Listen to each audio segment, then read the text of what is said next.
आज है 26 जुलाई 2024 दिन शुक्रवार। Welcome back to clean news UP. चलिए देखते हैं उत्तर प्रदेश की 25 फटाफट बड़ी खबरों को।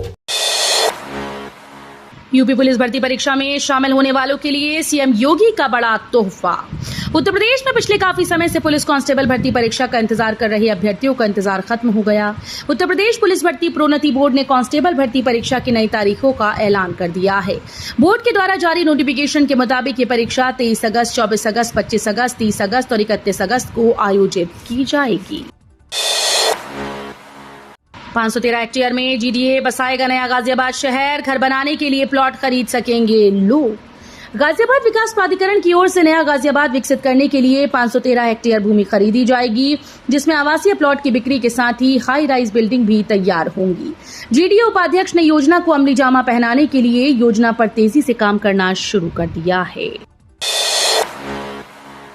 343 करोड़ रुपए की लागत से बनेगी यूपीएसएसएफ बिल्डिंग। खास स्थानों प्रतिष्ठानों की सुरक्षा के लिए गठित उत्तर प्रदेश विशेष सुरक्षा बल की द्वितीय वाहिनी गोरखपुर में है। अभी ये वाहिनी अपना कामकाज पीएसी कैंपस से कर रही है, लेकिन आने वाले समय में इसकी खुद की हाईटेक बिल्डिंग होगी। शासन की तरफ से यूपीएसएसएफ द्वितीय वाहिनी के अत्याधुनिक और सभी सुविधाओं से युक्त भवन के लिए करीब 343 करोड़ रुपए मंजूर किए। ये बिल्डिंग गोरखपुर के चिलुआ ताल क्षेत्र स्थित ताल जहदा में 50.136 हेक्टेयर भूमि पर बनेगी। स्वास्थ्य विभाग में नए पद और उपकरणों की होगी स्थापना। उप मुख्यमंत्री ने दिए निर्देश। स्वास्थ्य विभाग को लगातार अपग्रेड किया जा रहा है। नवनिर्मित चिकित्सालयों में नवीन पदों पर भर्ती की जा रही है, साथ ही नए उपकरणों को भी स्थापित किया जा रहा है। डिप्टी सीएम ब्रजेश पाठक ने कहा कि आमजन को विश्व स्तरीय स्वास्थ्य सेवाएं उपलब्ध कराना सरकार की सर्वोच्च प्राथमिकता है।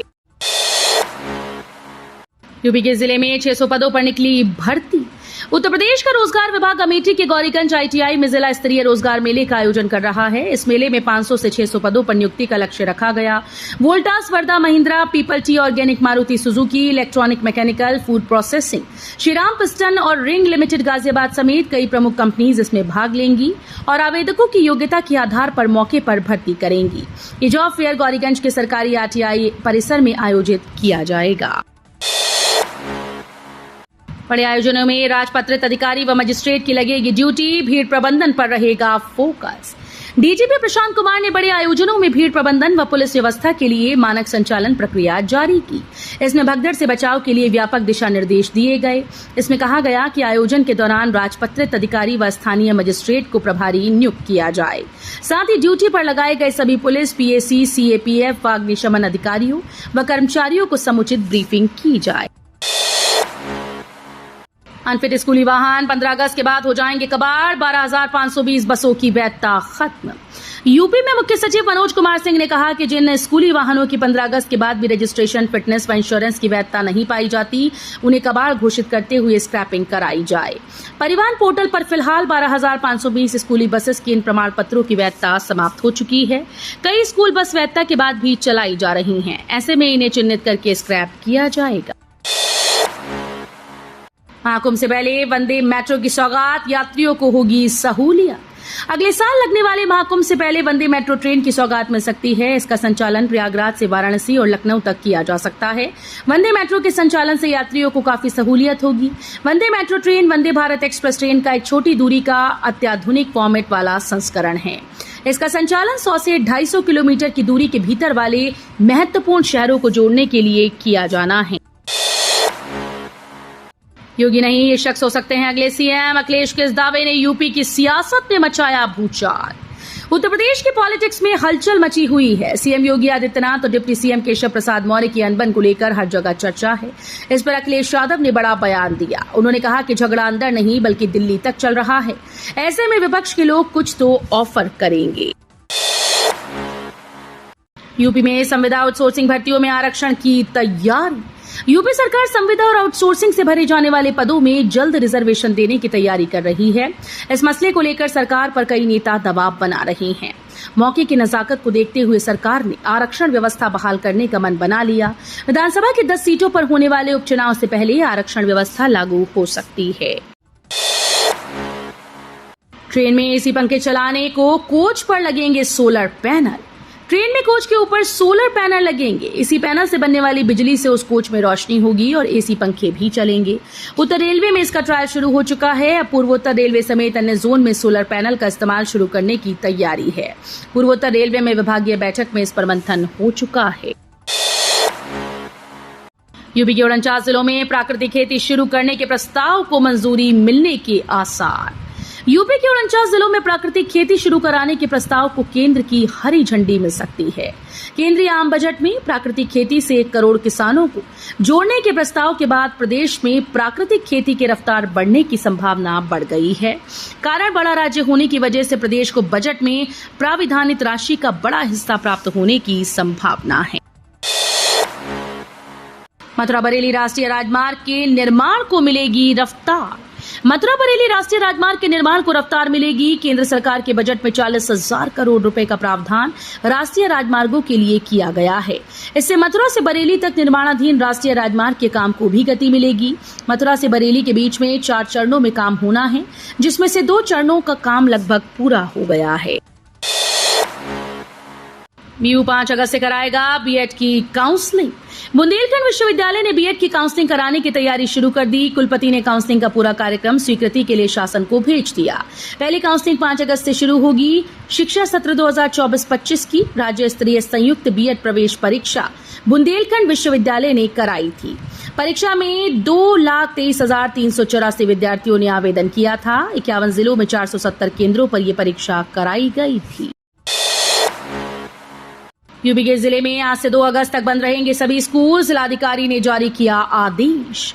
श्रावण मास में कांवड़ यात्रा 22 जुलाई से शुरू हो चुकी है, जो 2 अगस्त को शिवरात्रि तक चलेगी।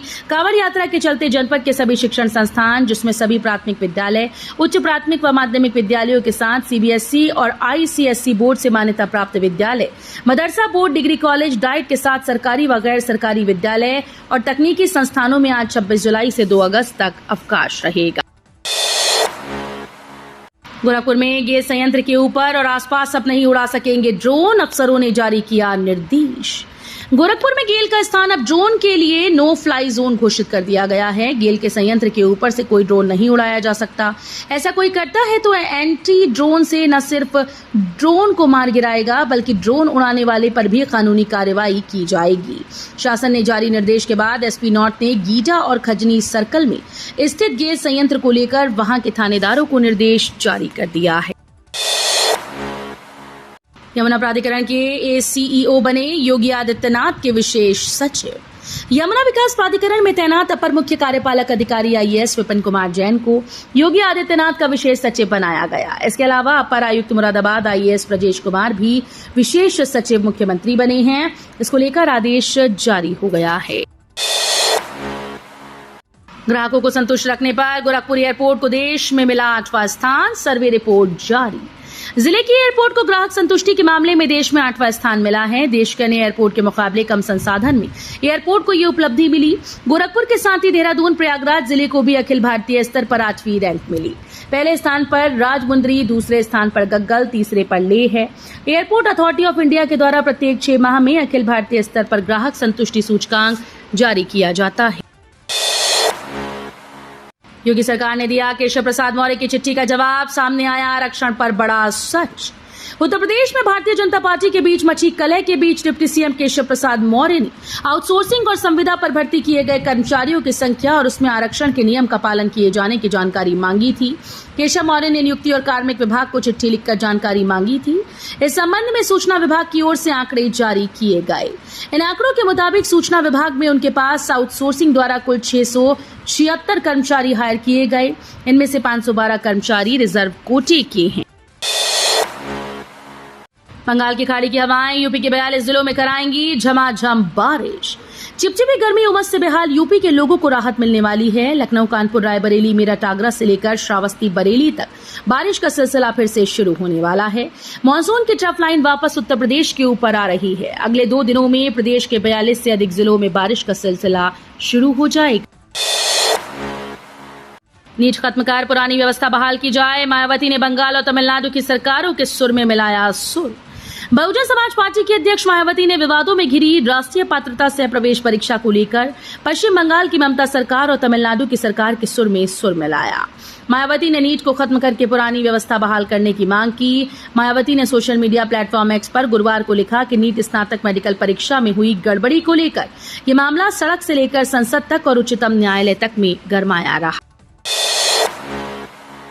2 साल लगातार फेल तो कोर्स से होंगे बाहर। इलाहाबाद विश्वविद्यालय ने सीबीसीएस नियमों में किया बदलाव। नई व्यवस्था के तहत अब सेमेस्टर पाठ्यक्रमों में 2 साल लगातार फेल होने पर विद्यार्थी कोर्स से बाहर हो जाएंगे। इस तरह सेशनल और एंड सेमेस्टर में अंकों के निर्धारण की व्यवस्था में बदलाव किया गया। इसके अलावा कॉपीज का मूल्यांकन पेपर सेटर से ही कराने की बाध्यता नहीं रह जाएगी। अधिक संख्या में उत्तर पुस्तिकाएं होने पर अन्य परीक्षकों की मदद भी ली जा सकेगी। अंकों की गणना से संबंधित व्यवस्था में भी बदलाव किया गया है। दिल्ली यूनिवर्सिटी ने बदले नियम। अब यूजी स्टूडेंट्स को पास होने के लिए लाने होंगे 63% अंक। दिल्ली यूनिवर्सिटी ने यूजी स्टूडेंट्स के लिए पासिंग क्राइटेरिया बदल दिया है। अब उन्हें पास होने या अगली क्लास में प्रमोशन के लिए 63% अंक लाने होंगे। पहले 50% अंक होने पर स्टूडेंट्स को प्रमोट कर दिया जाता था। ये नियम अंडर ग्रेजुएट कोर्सेज के लिए है और सभी यूजी स्टूडेंट्स पर लागू होगा। हालांकि कुछ खास स्टूडेंट्स को इस नियम के दायरे में नहीं बांधा जाएगा। इसके बारे में विस्तार से बात होगी। 50% से ज्यादा बढ़ोतरी पर नगर निगमों को 100 करोड़ का अनुदान देगी योगी सरकार। योगी सरकार शहरों के सर्वांगीण विकास और नगरीय स्थानीय निकायों के रेवेन्यू कलेक्शन में वृद्धि के लिए लगातार प्रयास कर रही है। नगर विकास विभाग ने सभी निकायों के लिए मुख्यमंत्री वैश्विक नगरोदय योजना की शुरुआत की। नगर निगमों में न्यूनतम 25% कर व गैर कर वसूली में वृद्धि करने वालों को न्यूनतम 2.5 करोड़ और अधिकतम 100 करोड़ रुपए दिया जाएगा। किसानों के लिए खुशखबरी। इन फसलों की खेती के लिए मिल रहा 40% का अनुदान। उत्तर प्रदेश के जनपद मुरादाबाद में उद्यान विभाग की ओर से एकीकृत बागवानी मिशन के अंतर्गत उद्यान विभाग अमरूद, नींबू, पपीते, कटहल सहित कई ऐसी फसलें हैं जिनको करने पर 40% का अनुदान मिल रहा है। जिले का कोई किसान अमरूद, नींबू, पपीते, कटहल की खेती करना चाहता है और अनुदान प्राप्त करना चाहता है तो जिला उद्यान अधिकारी से संपर्क कर 40% का अनुदान भी प्राप्त कर सकता है। तो ये थी आज की 25 फटाफट बड़ी खबरें। अगर आपको न्यूज पसंद आई हो तो वीडियो को लाइक और शेयर जरूर करें। धन्यवाद।